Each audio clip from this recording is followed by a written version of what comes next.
Alors ce matin, j'aimerais continuer avec vous la série que nous avons commencée dimanche dernier sur l'Épître aux Romains. Vous savez que c'est le 500e anniversaire de la Réforme cette année. La Réforme qui a bouleversé le monde. Comme vous le savez, la moitié de l'Europe est devenue protestante à cette époque-là. Et la Réforme a eu un impact extraordinaire dans le monde entier. Et en tout cas, cette année, nous fêtons le 500e anniversaire de cet événement durant lequel Luther a présenté ses thèses. Enfin, la Réforme, ce n'est pas juste Luther, hein, évidemment, il y a d'autres événements au sein de la Réforme. Mais cette année, donc, nous voulons marquer le début de la Réforme en soulignant donc, ces événements-là, et en particulier, l'Épître aux Romains, c'est une épître qui a profondément marqué plusieurs personnes au travers de l'histoire, de l'Église notamment, et nous les avons citées dimanche dernier. Mais avant de rentrer dans le sujet et de regarder la deuxième partie du chapitre 1er, j'aimerais vous rappeler un petit peu la structure de l'Épître aux Romains. Et l'Épître aux Romains, je ne sais pas s'il marche, oui.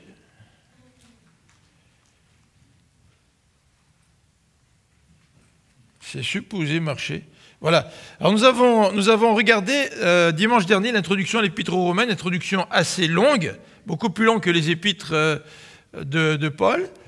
Nous avons regardé donc la salutation, puis aussi les motivations de l'apôtre Paul. On va y revenir dans quelques instants pour faire un petit résumé. Et nous avons souligné aussi dimanche dernier que l'Épître aux Romains comprend une partie pratique. Et vous la voyez à l'écran, elle est numérotée. Numéro 3, c'est la partie pratique de l'Épître aux Romains, qui débute au chapitre 12, verset 1er. Mais entre les deux, vous avez le corps de l'Épître, qui est la partie la plus importante, qui nous parle du salut. Et cette grosse section qui parle du salut, c'est une partie doctrinale, elle débute au chapitre 1, verset 18. Ça va être le début de notre texte ce matin. Donc, qui s'étend jusqu'à la fin du chapitre 11. Et pour regarder cette partie qui décrit le salut, bien ce matin, j'ai intitulé cette section, je l'ai intitulée « Une mauvaise nouvelle ». En fait, c'est vrai que c'est une mauvaise nouvelle. Et le début de l'Épître aux Romains est un peu déprimant, en fait. Soit vous lisez cela et vous êtes découragé, et vous fermez le livre, ou soit vous lisez cela puis vous dites « ça ne se peut pas que l'Épître reste sur un ton aussi déprimant, une mauvaise nouvelle aussi grave que celle-là. Il doit y avoir, en quelque part dans l'Épître, une réponse à cette mauvaise nouvelle. » Et en fait, c'est ce qui arrive. Et cette mauvaise nouvelle, elle démarre au chapitre 1, verset 18, il est marqué verset 17, mais c'est verset 18, et s'étend jusqu'au chapitre 3, verset 20. Donc tout de même, 2 chapitres et demi qui nous parlent d'une mauvaise nouvelle. Et si l'apôtre Paul le fait, c'est qu'il a une raison. Et ce matin, j'aimerais regarder avec vous les raisons de la colère et de la sentence de Dieu. Vous savez que cette première section débute par l'expression de la colère de Dieu. Alors c'est ça que j'aimerais regarder avec vous ce matin. Et avant de regarder cette section, si vous voulez bien, pour ceux qui n'étaient pas là dimanche dernier, j'aimerais faire un petit résumé, mais débuter le résumé par cette notion de mauvaise nouvelle. Vous savez, on vous dit des fois, qu'est-ce que tu vas prendre, la mauvaise nouvelle ou la bonne nouvelle? Alors, je ne sais pas si vous êtes positif. Si vous êtes positif, peut-être vous dites, moi, je préfère la bonne nouvelle en premier. Ou alors, si vous êtes positif, vous dites, ben, donne-moi la nouvelle, la mauvaise nouvelle, au moins la bonne va contrebalancer la mauvaise nouvelle. Mais vous savez ce que c'est d'avoir des mauvaises nouvelles. Il y a quelques années, peut-être 4 ou 5 ans, je rentrais chez moi le soir, puis il pleuvait, et à 1 ou 2 rues de chez moi, j'ai vu que tous les fossés étaient remplis d'eau. Puis là, je me suis inquiété, parce que, comme vous le savez, j'ai eu déjà une couple d'inondations dans notre sous-sol. Puis quand on a une inondation dans le sous-sol, c'est un peu déprimant. En tous les cas, un peu pas mal, surtout quand ce n'est pas la première fois. Et effectivement, je suis arrivé à la maison, puis Marie-France était en train de regarder la télévision, les nouvelles, les informations en haut, au salon. Et en rentrant, je suis allé vers l'escalier du sous-sol, puis j'entendais la pompe qui marchait, tu sais. En fait, je l'avais vu marcher parce qu'en rentrant à la maison, l'eau qui se déverse dans le fossé, je voyais bien qu'il y avait de l'eau qui sortait du tuyau. Mais malheureusement, la pompe ne suffisait pas. Donc si la pompe ne suffit pas, qu'est-ce qui arrive? Ben, le niveau d'eau, il monte. Puis là, on a eu une belle inondation, pour la 3e fois, je pense. Et ça, c'était pas vraiment une bonne nouvelle. Parce qu'on savait ce que c'était que de passer par une inondation. Le travail que ça prend. Puis essayer de sécher tout ça. Puis peut-être couper du gyproc, remettre du gyproc, ou enlever l'isolation. Jeter les effets personnels qui sont maintenant endommagés. Contacter l'assurance. Puis faire des listes de tout ce qui a été endommagé, etc. Et donc nous sommes passés à travers ce processus. Mais la bonne nouvelle, c'est que l'agent de l'assurance est venu. Alors, je ne vous donnerai pas le titre de l'assurance ou le nom de l'assurance pour faire de la publicité, mais sachez que Vincent travaille pour eux. Puis comme Vincent est un bon gars, c'est une bonne assurance. Alors, l'agent d'assurance arrive, elle regarde les dégâts, puis elle nous dit, écoutez, bon, je crois pas que c'est un refoulement d'égout, je pense que c'est la nappe d'eau qui a monté, en fait, et vous avez un avenant à votre assurance. Ah, parce que d'habitude, on est assuré pour 20 000 $ s'il y a un refoulement d'égout. Puis elle dit, vous avez un avenant, puis vous savez, ces petits textes tout petits là qu'on lit jamais, puis qui nous surprennent toujours d'une manière très désagréable. Mais cette fois-ci, elle dit, vous avez un avenant qui dit que s'il y a une infiltration d'eau, autre que les refoulements d'égout, le remboursement est illimité. Waouh! Tu sais, là, c'était la bonne nouvelle. Alors, je suis sûr qu'on était découragés de l'inondation, mais ça, c'était vraiment une bonne nouvelle. Parce qu'en fait, si l'assurance nous avait donné 20 000 $, hein, ça n'aurait pas suffi pour réparer tous les sous-sols. Alors l'agent nous dit, bah, écoutez, donc vous avez remboursement illimité, on va envoyer des ménageurs, ils vont venir préparer tout votre sous-sol, puis ça va prendre les livres de mon bureau et puis les mettre dans des boîtes, il y en a pas mal. Et ils ont fait ça de manière très professionnelle, ils ont passé 2 jours, ils étaient 4 personnes, puis avec du plastique, ils ont enveloppé tous les meubles, ils ont mis ça dans un camion, et le camion, ils ont transporté dans un entrepôt, puis c'est resté là pendant tout le temps des travaux. Alors, je ne vous raconte pas le reste de l'histoire, parce qu'il y a des rebondissements, mais le Seigneur a été bon pour nous. Et on a pu rénover le sous-sol, et non seulement le rénover, c'est qu'on a pu trouver d'où venait le problème. Parce que durant les inondations précédentes, on n'avait pas démoli tout le sous-sol. Et eux nous ont dit, puisque c'est illimité, on va tout démolir, on met ça sur le ciment. Alors quand ils ont tout démoli, puis ils ont mis ça sur le ciment, on s'est aperçu qu'il y avait un tuyau pour une toilette, mais qui n'était pas utilisé, et qu'on avait bouché, et on avait fait le plancher par-dessus. Mais l'ancien propriétaire avait installé une laveuse au sous-sol, avait amené un tuyau, puis il avait branché dans ce tuyau ABS de 4 pouces. Alors donc il y avait un couvercle, bien sûr, qui fermait le tuyau, mais c'était branché dedans. Et là, ce qu'on s'est rendu compte, c'est qu'en fait, suite à la pression du refoulement d'égout, ben, le petit tuyau qui était branché dedans a sauté, et finalement, on a eu une inondation causée par le débordement des égouts, là, des débordements fluviaux là, des égouts. Et malgré ça, puisque l'assurance s'était engagée à nous rembourser de façon illimitée, ils nous ont quand même remboursé de façon illimitée, même s'ils sont aperçus 2 ou 3 semaines après que finalement, ce n'était pas la nappe d'eau qui avait monté, mais c'était un refoulement des égouts. Et techniquement parlant, on aurait dû être remboursé un maximum de 20 000.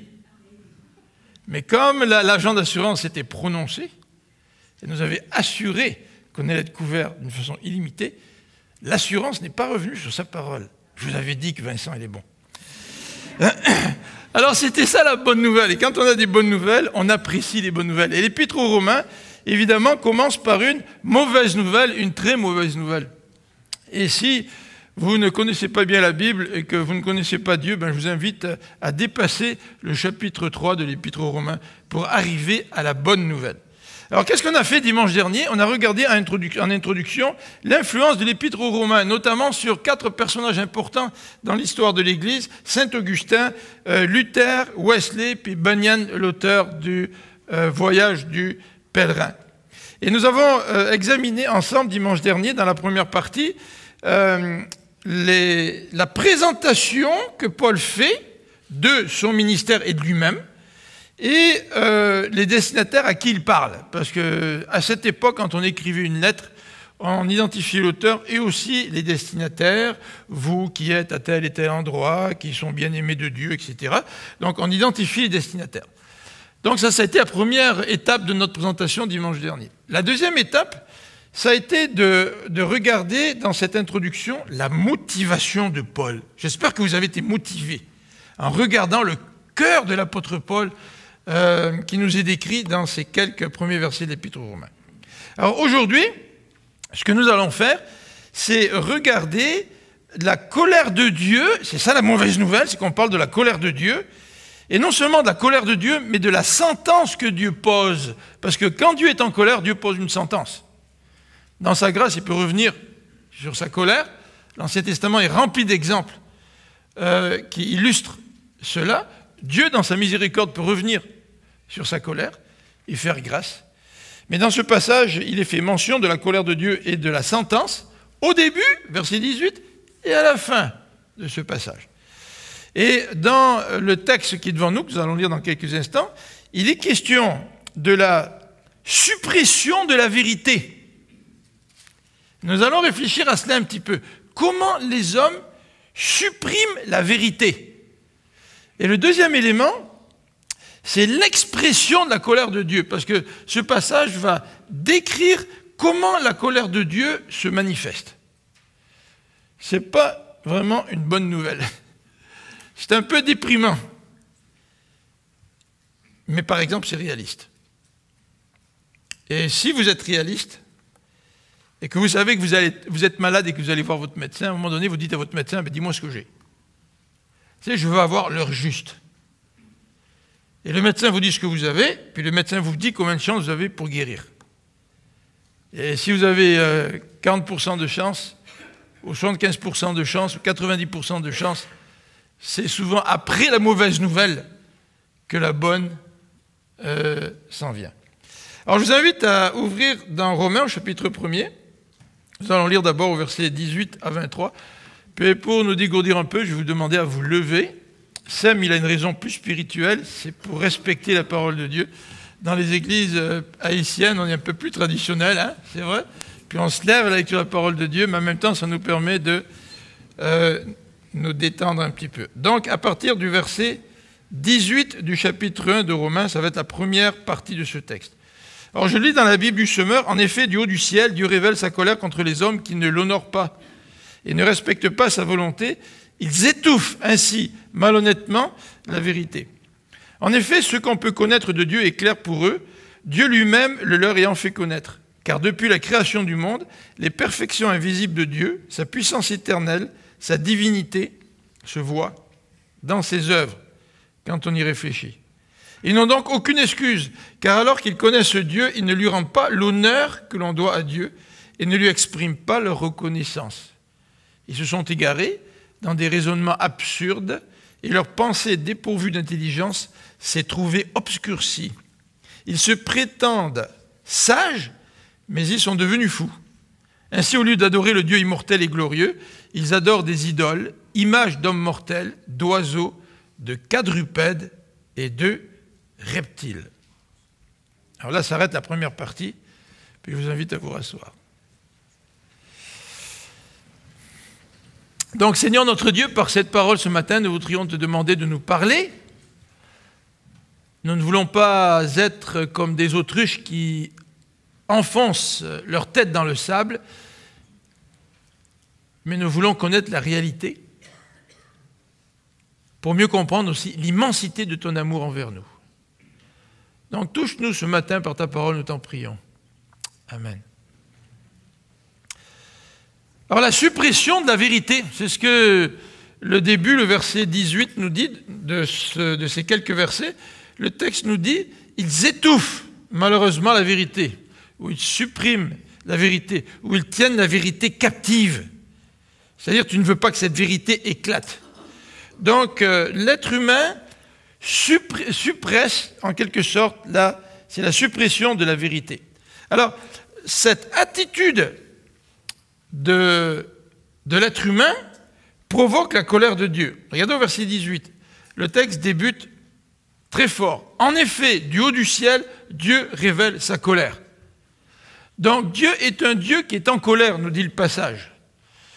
Et c'est intéressant parce que des gens, à travers l'histoire de l'Église, ont dit que le Dieu de l'Ancien Testament, c'était un Dieu de colère, mais que le Dieu du Nouveau Testament, c'est un Dieu d'amour. En fait, il n'y a rien de plus fou que cela. La miséricorde et la grâce de Dieu se manifestent dans l'Ancien Testament. Dieu est lent à la colère, riche en bonté, en bienveillance, vous vous rappelez, hein? Et la bonté de Dieu se manifeste aussi dans le Nouveau. Mais la colère de Dieu se manifeste dans l'Ancien et aussi dans le Nouveau. Et le passage ici est extrêmement clair. Dieu révèle sa colère. C'est intéressant, il n'est pas simplement en colère, mais il la révèle. Et on va voir de quelle manière Dieu révèle sa colère dans la suite des versets. En fait, Dieu a déjà révélé sa colère au travers du sacrifice de Jésus, n'est-ce pas? La colère de Dieu qui retombe sur son Fils, qui prend notre place à la croix. Mais dans ces quelques versets, nous avons une autre façon qui nous est décrite, une autre façon que Dieu utilise pour révéler sa colère. Nous allons y revenir dans quelques instants. Alors non seulement Dieu révèle sa colère, mais le texte nous indique contre qui Dieu révèle sa colère. Alors il révèle sa colère contre des hommes ou contre l'impiété et la justice et l'injustice des hommes. Et cette impiété et cette injustice se manifestent d'une manière particulière. Ils retiennent la vérité captive. Ils veulent étouffer l'affaire. Vous savez ce que ça veut dire? Soulever le tapis puis mettre les affaires dessous. Hein? Quand on veut étouffer une affaire, c'est-à-dire qu'on ne veut pas que ça éclate au grand jour, on ne veut pas que tout le monde le sache, on veut contrôler ça, on veut mettre ça de côté. Hein? Et vous savez que ça a été l'objet de films où des gens essaient d'étouffer des affaires et on voit toute l'intrigue qui se développe pour finalement arriver au point où tout ce qu'on essaie d'étouffer sort au grand jour et justice est faite. Alors la colère de Dieu donc se révèle contre l'impiété et l'injustice des hommes. Et l'injustice des hommes qui retiennent cette vérité captive. Alors au verset 19 et au verset 20, il nous est dit que les hommes retiennent cette vérité captive. On va voir qu'est-ce que c'est, cette vérité-là, que les hommes ne veulent pas accepter, ne veulent pas voir, veulent rejeter. Eh bien, le verset 19 nous dit que ce qu'on peut connaître de Dieu, il est clair pour eux. Alors, cette suppression de la vérité, elle se fait malgré le fait que cette vérité, elle est extrêmement claire. Je veux dire, on ne peut pas arriver devant Dieu en disant, écoute Seigneur, moi je ne savais pas. Ça va, en fait, la question qu'on nous pose souvent, c'est de nous dire, comment ça se fait que Dieu m'a fait comprendre l'Évangile, puis mes parents ou mes grands-parents qui ont vécu au Québec il y a peut-être quelques décennies, ils n'ont jamais entendu parler de la Bible, ils n'ont jamais lu la Bible. Comment ça se fait que Dieu ne pourrait pas les sauver, tu sais? Et souvent, on remet en cause la justice de Dieu en posant ce genre de questions. Eh bien, ce texte nous dit que ce qu'on peut connaître de Dieu est clair. Et le texte sous-entend qu'il est clair pour tout le monde. Alors, le passage au verset 19 nous dit « Ce qu'on peut connaître de Dieu est clair pour les hommes, Dieu lui-même le leur ayant fait connaître depuis la création du monde. » En fait, il y a un psaume qui dit que la gloire de Dieu se révèle au travers de la création du monde. En fait, la création, c'est ce qu'on appelle la révélation naturelle. La création, c'est un livre. C'est comme un livre qui est ouvert. C'est-à-dire que c'est tellement ouvert que tout le monde peut voir clairement la personne de Dieu au travers de la création. Tout comme vous pouvez clairement voir la personnalité d'un peintre quand vous vous retrouvez devant son tableau. Ou comment vous pouvez voir l'état d'âme d'un compositeur. Moi, en écoutant la musique de ce vidéo, de ce film, je n'avais pas du tout vu le film, c'est Marie-France qui l'a vu sur Internet, puis en écoutant la musique, tout de suite, j'ai réagi à la musique. Tu sais. l'œuvre de quelqu'un manifeste la personne qui en est l'auteur. Et le texte nous dit ici que la personne de Dieu se manifeste très très clairement au travers de la création. Et c'est vrai, quand on regarde ce petit résumé, là, la puissance éternelle de Dieu, sa divinité, ça se voit au travers de la création. Et c'est ce que nous dit l'apôtre Paul. L'apôtre Paul nous dit, il n'y a pas un homme qui est né sur cette terre, dans n'importe quelle tribu, dans n'importe quel contexte, qui n'a pas pu voir cette vérité-là au travers de la création. Ça veut dire que si vous avez lu la Bible ou pas, si vous avez entendu parler de Jésus-Christ ou pas, ça c'est une autre paire de manches. Mais cela veut dire que chacun d'entre nous, chaque être humain, a reçu un message de Dieu qui est clair. Et le problème, c'est que les hommes qui reçoivent ce message de Dieu rejettent Dieu. Alors bien sûr, ils ne le connaissent pas comme on peut le connaître au travers de Jésus-Christ. Mais ils rejettent ce Dieu-là. Et le verset 20 nous dit très très clairement qu'ils sont donc inexcusables. Pas inexcusables d'avoir rejeté Jésus-Christ s'ils ne connaissent pas, mais inexcusables de ne pas avoir accepté ce qui est évident pour tous, que derrière cette création, il y a quelqu'un qui est Dieu, qui est éternel, qui est tout-puissant. Donc il y a un minimum de connaissances que chaque être humain peut avoir de Dieu. La question est la suivante, qu'est-ce que l'être humain fait de cette connaissance-là? Qu'est-ce que l'être humain fait de ce message que Dieu leur fait parvenir? Alors, le texte au verset 21 nous parle des conséquences de cela. Quand on essaye de supprimer ou de réprimer la vérité, bien, il y a des conséquences. Et voilà les conséquences qui nous sont décrites au verset 21 jusqu'à 23, verset 21. Car alors qu'ils connaissent Dieu, alors bien sûr ils ne connaissent pas Dieu comme on le connaît en Jésus-Christ, mais ils connaissent Dieu dans ce sens que, à travers la création, tu peux voir Dieu. Tu as une connaissance de Dieu au travers de la création, même si ce n'est pas la même que celle que tu as acquise en lisant le texte biblique, en entendant parler de Jésus-Christ, en entendant parler de ce plan de Dieu qui nous est décrit dans la parole. Mais chaque être humain a une connaissance de Dieu, tous les êtres humains. Alors le texte nous dit, au verset 21, alors qu'ils connaissent Dieu, ils ne lui rendent pas honneur et ne lui expriment pas leur reconnaissance. En d'autres termes, Dieu est en train de dire, si au travers de ma création, vous recevez un message de ma part, bien vous devriez répondre à ce message. Et devant la grandeur, l'immensité de la création, le message qui devrait sortir de notre bouche, c'est d'honorer le maître de tout cela, de lui rendre honneur, de le glorifier pour ce qu'il a fait et pour ce qu'il fait. Parce que le texte biblique nous dit que le Seigneur tient le monde dans sa main. Et que si le Seigneur décidait de ne plus tenir le monde dans sa main, tout s'écroulerait. Donc Dieu maintient tout ça. Quand on a vu dans le petit clip le soleil 2 fois qui est sorti, vous avez vu ça? Chaque fois que le soleil vient, à chaque matin, il y a un cycle, il y a comme un équilibre. Dieu tient tout ça dans sa main. Et si je le vois, si je reçois cette information-là, bien, Paul nous dit, nous devrions honorer Dieu et nous devrions exprimer notre reconnaissance. C'est drôle aujourd'hui comme les gens très facilement expriment leur reconnaissance envers la vie. C'est-à-dire, nous sommes reconnaissants envers la vie. C'est quoi la vie? Ben ouais, la vie, bon, ça c'est une manière subtile de supprimer la vérité.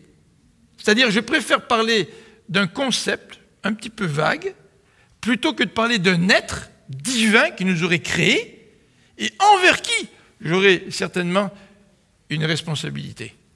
Alors je préfère être reconnaissant envers la vie, ça m'engage beaucoup moins que d'être reconnaissant avec un être qui existe, qui est le Dieu Tout-Puissant. Alors, le texte continue au verset 21 en nous parlant des conséquences. Non seulement ne rend pas l'honneur à Dieu, puis on n'est pas reconnaissant envers Dieu, et ça déjà c'est une offense envers Dieu, de ne pas lui rendre honneur. et de ne pas être reconnaissant. Mais en plus, le verset 21 parle d'égarement et d'intelligence obscurcie. Regardez la fin du verset 21. Ils se sont égarés dans des raisonnements absurdes. C'est absurde de remercier la vie. C'est tellement abstrait. Quand on dit je remercie la vie, là, tu sais, c'est tellement absurde. C'est un faux raisonnement. Et leur pensée est dépourvue d'intelligence, et cette pensée s'est trouvée obscurcie. Vous savez, on peut avoir fait des grandes études universitaires et avoir la pensée obscurcie. En particulier dans le domaine spirituel. Donc ce n'est pas une question d'intelligence, là. C'est une question d'éclaircissement spirituel. Et le verset 23 nous parle d'une autre conséquence. Non seulement au verset 22, ils se prétendent sages, mais ils sont devenus fous. Aussi, au lieu d'adorer le Dieu immortel et glorieux, ils adorent des idoles, images d'hommes mortels, d'oiseaux, de quadrupèdes ou de reptiles. J'ai lu un témoignage d'un homme qui s'est converti il y a plusieurs décennies en Inde. À un moment donné, il s'est placé devant une vache. Vous savez, les vaches sont sacrées là-dedans. Puis il a prié la vache.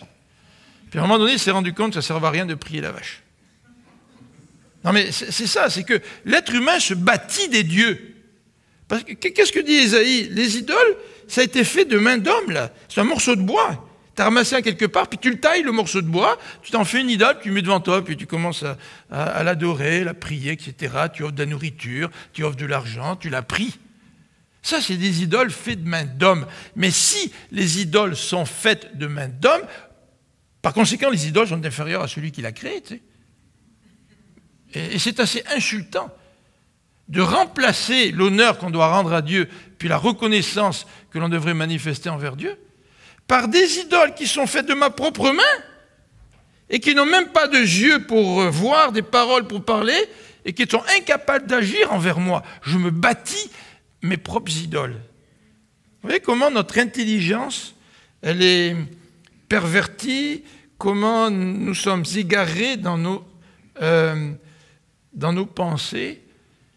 Et même l'homme contemporain, qui est peut-être plus intelligent à ses yeux que des civilisations passées, qui lui ne se bâtit pas des idoles taillées de sa propre main, mais qui se fabrique quand même des idoles dans sa vie. Parce que des idoles, c'est tout ce qui prend la place de Dieu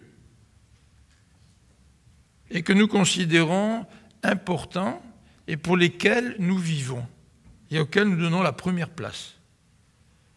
Alors, on ne prend peut-être pas un marteau puis un burin pour sculpter, mais nous pouvons avoir toutes sortes d'idoles dans notre vie. Nous le savons, le travail, les loisirs, peut-être une personne, peut-être nos enfants. Quelles sont nos idoles? Oh, peut-être des idoles un peu plus sophistiquées, parce que nous, on se croit plus intelligents.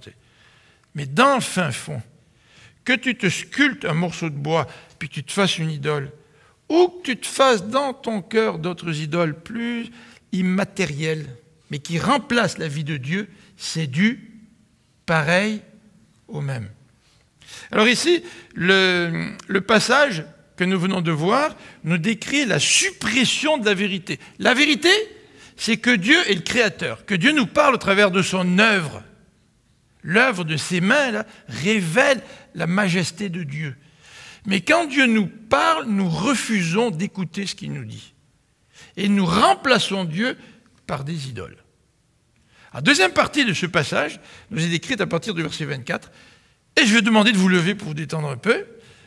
Et en même temps de lire à partir du verset 24. Verset 24. C'est pourquoi. Alors c'est intéressant, parce qu'au verset 24, quel est le sujet du verbe qui suit? C'est pourquoi Dieu. Donc Dieu va faire quelque chose. Dieu va exprimer son mécontentement, sa colère dans la description de ces versets. Verset 24. C'est pourquoi Dieu les a abandonnés aux passions de leur cœur, qui les portent à des pratiques dégradantes, de sorte qu'ils ont avili leur propre corps. Oui, ils ont délibérément échangé la vérité concernant Dieu contre le mensonge. Ils ont adoré la créature, ils lui ont rendu un culte au lieu du Créateur, lui qui est béni éternellement. Amen. Vous voyez là, début du verset 24, c'est Dieu qui les a abandonnés. Verset 25, ils ont fait ceci, les hommes. Verset 26. Voilà pourquoi Dieu les a abandonnés à des passions avilissantes. Leurs femmes ont renoncé aux relations sexuelles naturelles pour se livrer à des pratiques contre nature. Les hommes, de même, délaissant les rapports naturels avec le sexe féminin, se sont enflammés de désirs les uns pour les autres. Ils ont commis entre hommes des actes honteux et ont reçu en leur personne le salaire que méritait leur égarement. Ils n'ont pas jugé bon de connaître Dieu. C'est pourquoi Dieu les a abandonnés à leurs pensées faussées, si bien qu'ils font ce qu'on ne doit pas. Ils accumulent toutes sortes d'injustices et de méchanceté, d'envie et de vices. Ils sont pleins de jalousie, de meurtre, de querelles, de trahison, de perversité. Ce sont des médisants, des calomniateurs, des ennemis de Dieu, arrogants, orgueilleux, fanfarons, ingénieux à faire le mal. Ils manquent à leur devoir envers leurs parents. Ils sont dépourvus d'intelligence, de loyauté, insensibles, impitoyables. Ils connaissent très bien la sentence de Dieu qui déclare passible de mort ceux qui agissent ainsi. Malgré cela, non seulement ils commettent de telles actions, mais encore, ils approuvent ceux qui les font. On peut s'asseoir. L'expression de la colère de Dieu. Alors, je voudrais regarder ce deuxième aspect de notre passage, en commençant par quelques généralités et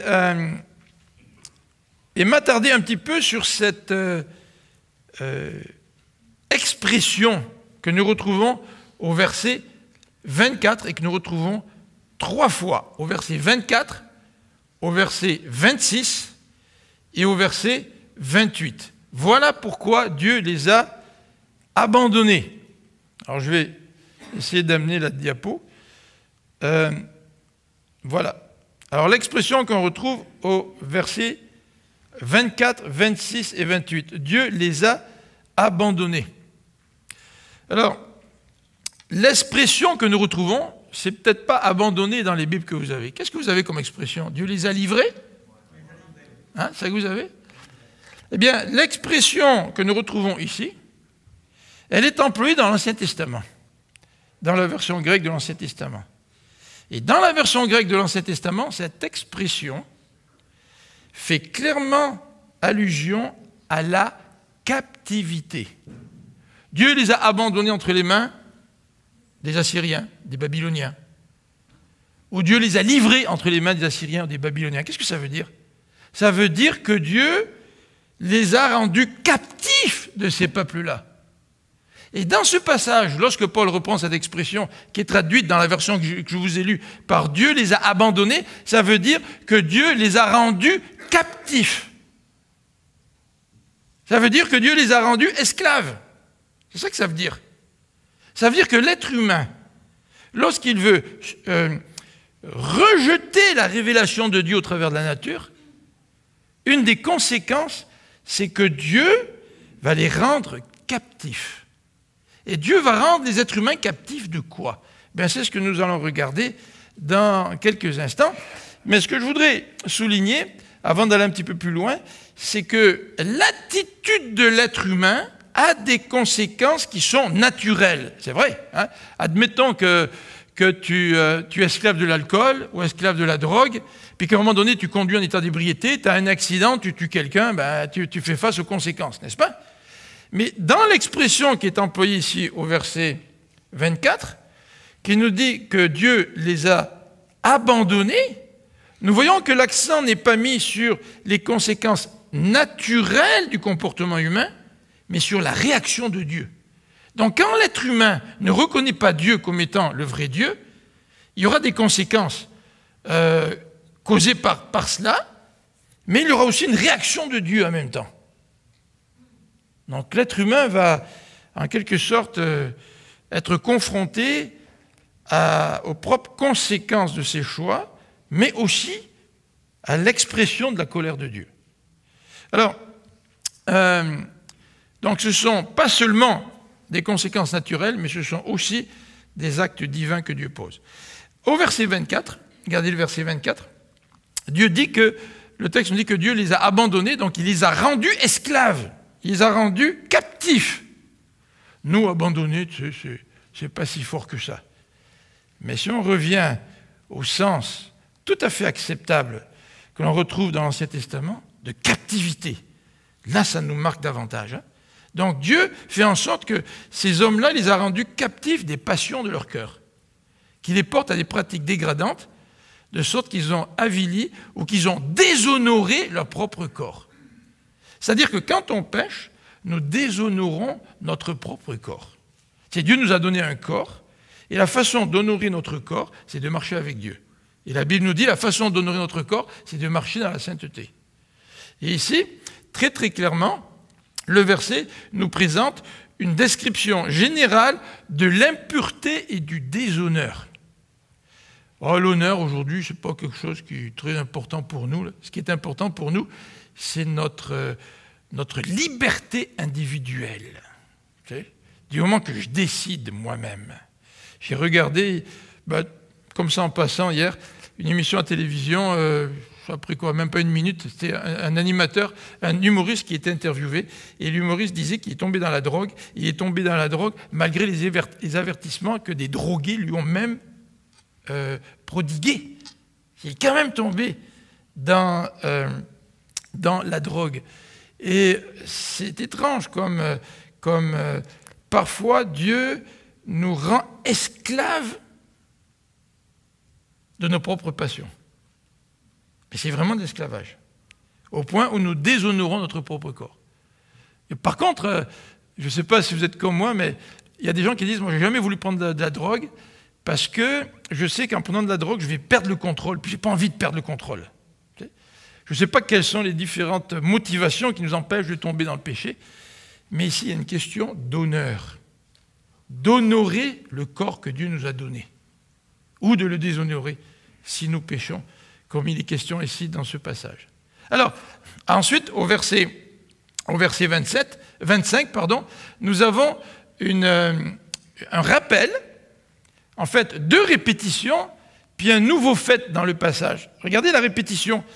Le texte nous dit au verset 25, ils ont délibérément échangé la vérité. Quand tu échanges la vérité, qu'est-ce que tu fais? Tu mens. Cacher la vérité, c'est mentir. Échanger la vérité, c'est mentir. Ça veut dire que tous les êtres humains qui voient à travers la création l'action de Dieu, qui voient à travers la création toute sa puissance, prenez juste un petit aperçu là, avec le petit film, là. Alors ils voient la puissance de Dieu, ben là, délibérément, ils échangent cette vérité contre le mensonge, et ils adorent la créature au lieu de lui rendre un culte. Et ça, c'est le deuxième élément qui est répété dans ce passage, c'est celui de l'idolâtrie.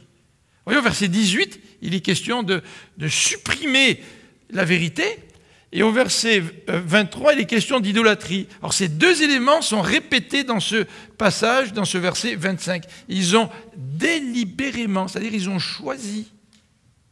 Je choisis, quand Dieu me parle à travers la création, de l'adorer, de reconnaître sa puissance et sa divinité, ou alors je choisis de vivre pour quelque chose d'autre. Et ce quelque chose d'autre, c'est l'idolâtrie. N'est-ce pas? Et dans ce passage, par contre, à la fin du verset 25, nous avons un élément supplémentaire, c'est celui-ci, c'est qu'ils ont rendu un culte au lieu du Créateur, lui qui est béni éternellement. Et ça fait un contraste. Hein. Toi, en tant qu'être humain, nous, je dis tu, mais c'est une façon de parler, nous adorons la créature, nous sommes des idolâtres, alors que malgré notre propre péché, Dieu, il reste béni éternellement. Il y a un contraste. Hein? C'est-à-dire que Dieu est béni. Là. Toute la nature raconte la gloire de Dieu. Les animaux racontent la gloire de Dieu. Les anges bénissent Dieu depuis toute éternité. Tu sais. Dieu est le Dieu créateur. Et nous, au lieu d'accepter, l'être humain, au lieu d'accepter cette réalité, ce fait que Dieu est éternellement béni, nous choisissons de rejeter Dieu, puis de le remplacer par l'idolâtrie. Alors, je vous invite à regarder maintenant un sujet qui est un peu plus sensible, qui débute au verset 26 et 27. C'est quand Dieu rend les gens captifs de leur passion. Et clairement, dans ce passage, il est question d'actes honteux, mais il est question d'homosexualité. Alors, c'est vrai qu'aujourd'hui, quand on parle d'homosexualité, il faut faire attention, dans le sens qu'il il y a eu beaucoup de lobbying, il y a beaucoup de réactions au sein de la société, il y a un discours politiquement correct qu'il faut tenir. Mais j'aimerais, durant ces quelques minutes, débuter par une petite réflexion sur les chrétiens et l'homophobie. Vous savez ce que c'est que l'homophobie? C'est quand on ne respecte pas les homosexuels ou les lesbiennes, les gays, etc., les transgenres. Et la loi aujourd'hui nous demande de respecter les homosexuels. Je vais parler peut-être d'homosexuels en général, au lieu de répéter chaque fois homosexuels, lesbiennes, et puis transgenres et tout ça, mais vous comprenez de quoi on veut parler. Qu'est-ce que la Bible nous dit dans les rapports que nous devrions avoir avec ces gens-là? Qu'est-ce que la Bible nous dit? Alors peut-être que bien des personnes parmi nous, nous n'approuvons pas l'homosexualité, mais comme la plupart des gens dans la société, nous n'osons pas le dire parce que nous devons avoir un langage politiquement correct.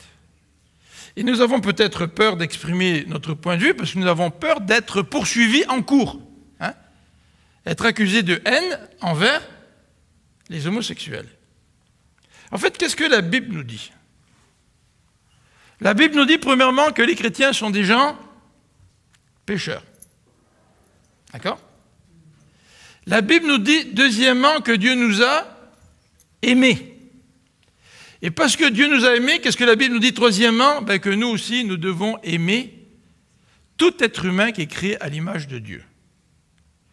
Le résumé de la loi de Dieu, c'est d'aimer Dieu de tout son être et son prochain comme... Est-ce que les homosexuels sont notre prochain? Est-ce que les homosexuels sont créés à l'image de Dieu? Oui. Donc par conséquent, Dieu nous demande d'aimer tout être humain, quelles que soient leurs idées, quelles que soient leurs orientations de vie, et quelle que soit notre approbation ou notre désapprobation vis-à-vis de ce style de vie. En fait, la Bible va plus loin que ça. La Bible nous dit que tu dois même aimer tes ennemis, tu dois même aimer ceux qui te persécutent. Donc qu'est-ce que ça veut dire aimer? Eh bien, Jésus raconte une histoire. Il y a un gars qui s'allait sur le chemin d'Jéricho, etc. Vous vous rappelez? Aimer, c'est quelque chose de pratique. Aimer, c'est poser des gestes. Aimer, c'est penser les plaies de la personne qui est blessée. Aimer, c'est extrêmement concret au point où Christ est venu donner sa vie. Qu'est-ce qu'il y a de plus concret que de donner ta vie, de mourir pour quelqu'un? Donc Dieu nous demande d'aimer tout être humain qui est créé à son image. C'est vrai que parfois les chrétiens ont peut-être réagi, ou peut-être les chrétiens nominaux, je ne sais pas, ou peut-être même ceux qui sont réellement chrétiens, ont peut-être réagi fortement vis-à-vis de ceux qui n'avaient pas les mêmes convictions qu'eux. Mais il est clair que la Bible nous demande d'aimer, et aimer, c'est concret, et aimer, c'est aussi respecter. Est-ce que aimer veut dire que tu partages par conséquent les opinions de tout le monde? Absolument pas. Si mes enfants, si vos enfants commettent des actions répréhensibles, aimer, ça ne veut pas dire que vous allez céder devant tout ce qu'ils font. Aimer, ça veut dire que tu continues à poser des gestes d'amour envers eux, que tu vas les respecter, même si tu n'es pas d'accord avec leur opinion. Donc quand on parle de toute cette question d'homophobie, en fait, l'homophobie est une terminologie qui ne devrait pas convenir aux chrétiens. Un chrétien qui fait preuve d'homophobie, c'est un chrétien qui n'a pas compris le message de la bonne nouvelle. Donc alors, ceci étant dit, regardons quand même ce que dit le verset 21. Et vous avez une expression, est-ce que c'est verset 21 ? Non, ce n'est pas 21. On va regarder au verset 26. C'est ça. Au verset 26. Puis je pense que qu'est-ce que ça revient au verset... Ouais. Au verset 26, en tout cas, vous avez une expression qui est utilisée, c'est l'expression « naturel ». Ça, moi, je trouve ça intéressant. Parce qu'aujourd'hui, on est dans une société qui veut revenir au respect de la nature. Vrai? Alors, il y a des mouvements écologiques, et qui sont d'ailleurs très découragés par la politique de nos voisins du Sud actuellement. Mais on revient à ce qui est naturel, en fait. On veut respecter la nature. On voudrait que l'homme puisse exercer sa domination sur la nature, mais avec respect. Mais se pourrait-il aussi qu'il y ait un ordre naturel en ce qui concerne les relations entre les hommes et les femmes? Alors que vous soyez chrétien ou pas, la question elle est posée. Est-ce que c'est naturel qu'un homme aime une femme et qu'une femme aime un homme? Ou est-ce que l'homosexualité est naturelle? En fait, les homosexuels ont très bien compris. Puisque dans leur argumentation, ce qu'ils essayent de faire, c'est de développer l'idée suivante, c'est qu'ils sont nés comme ça. Ça veut dire qu'ils sont en train de dire, bien, mon orientation sexuelle, elle est naturelle. Ça, c'est leur argumentation. Et Paul, ce qu'il est en train de dire ici, est en train de dire, non, ce n'est pas naturel. Et Paul est en train de dire que si vous pensez que votre orientation sexuelle, en étant homosexuel, est naturelle, c'est un égarement. Ça, c'est ce que la Bible est en train de dire. Alors moi, je rêve du jour où on puisse se rencontrer avec les homosexuels, s'asseoir, puis d'expliquer ce que la Bible dit, et puis d'écouter le raisonnement des homosexuels. Et de pouvoir avoir un dialogue dans le respect mutuel, au lieu de condamner systématiquement. Vous savez que qui mérite la condamnation de Dieu? Les homosexuels? Non. Tous, nous méritons la condamnation de Dieu. Et si Dieu n'était pas venu jusqu'à nous pour nous parler, pour essayer de nous convaincre du message de l'Évangile, nous resterions dans notre condamnation et dans notre péché. Alors le texte nous dit ici que Dieu, au verset 26, nous dit, Dieu les a rendus captifs de cette situation-là. Et il précise au verset 27, il précise en disant « Ils commettent entre eux des actes honteux et ont reçu en leur personne le salaire que méritait leur égarement. » Alors qu'est-ce que c'est que ce salaire-là qui est la conséquence des actes honteux? Ben, le texte ne le décrit pas tout à fait, mais dans le contexte, en tout cas, une des conséquences qu'il mérite, c'est la colère de Dieu. La conséquence du péché, c'est quoi? C'est la colère de Dieu. C'est ce que la Bible nous dit. Alors regardez au verset 28 maintenant. Verset 28, le verset 28 nous dit qu'ils n'ont pas jugé bon de connaître Dieu, c'est pourquoi Dieu les a, troisième fois, là, abandonnés, c'est-à-dire les a rendus captifs. Il les a rendus captifs à leurs fausses pensées, si bien qu'ils font ce qu'on ne doit pas. Vous savez que l'être humain peut justifier n'importe quoi. N'importe quoi. En fait, on est très habile quand on a tort de justifier notre comportement. Le problème, c'est de savoir si nous sommes éclairés dans notre raisonnement ou si nous ne le sommes pas. Alors vous avez des termes généraux, verset 29, qui décrivent ce qu'ils font et qu'on ne doit pas faire. Et regardez ce qui est écrit ici. Ils accumulent toutes sortes d'injustices, de méchanceté, d'envie et de vices. Ils sont pleins de jalousie, de meurtre, de querelles, de trahison, de perversité. Ça décrit ces quelques versets, et puis les passages qui suivent, les versets qui suivent, ça décrit d'une façon générale le comportement des êtres humains, et ça décrit par la suite de façon plus détaillée le comportement de ces êtres humains-là. Alors est-ce que Paul fait des différences entre les homosexuels et les autres? Est-ce que Paul fait une différence entre les homosexuels et ceux qui sont jaloux? Est-ce que Paul fait une différence entre les homosexuels, ceux qui sont l'auteur de querelles? Est-ce que Dieu fait des différences entre les homosexuels et les arrogants, les orgueilleux, les fanfarons, ceux qui ne respectent pas leurs parents, qui n'accomplissent pas leurs devoirs envers leurs parents? Il n'y a aucune différence. En fait, ce texte de Romains s'adresse à chacun d'entre nous. Si nous n'acceptons pas le message que Dieu transmet au travers de la création, et que nous refusons d'honorer Dieu et de le remercier, eh bien nous tombons sous l'expression de la colère de Dieu qui agit de telle sorte qu'il nous rend captifs de nos fausses pensées. Regardez jusqu'où ils vont. Ils vont même jusqu'à s'approuver les uns les autres. C'est fou, hein, comme parfois dans toutes ces affaires de corruption dans notre société. On s'appuie les uns les autres, hein, quand on est dans toutes ces situations-là. Quand nous, on pêche, on appuie ceux qui pêchent comme nous. Ah, c'est sûr que si moi, je ne mens pas et que je n'aime pas le mensonge, je vais relever le mensonge. Mais si moi, je pratique le mensonge, je vais appuyer celui qui ment. En particulier, l'apôtre Paul termine en disant au verset 32 qu'ils connaissent très bien la sentence de Dieu qui déclare passible de mort ceux qui agissent ainsi. Et malgré cela, non seulement ils commettent de telles actions, mais encore, ils approuvent ceux qui les font. Alors ce verset 32 boucle la boucle un petit peu. Là. Le verset 18 nous dit « Dieu est en colère ». Oui, Dieu est en colère. Pourquoi est en colère? Pourquoi? Parce que l'être humain ne veut pas accepter l'évidence, c'est-à-dire l'existence d'un Dieu créateur, tout-puissant, lui rendre honneur, le remercier, l'adorer. Et dans ce verset 32, l'apôtre Paul dit, non pas seulement Dieu est en colère, mais il nous dit, ils connaissent très bien la sentence de Dieu, c'est-à-dire que Dieu exprime sa colère.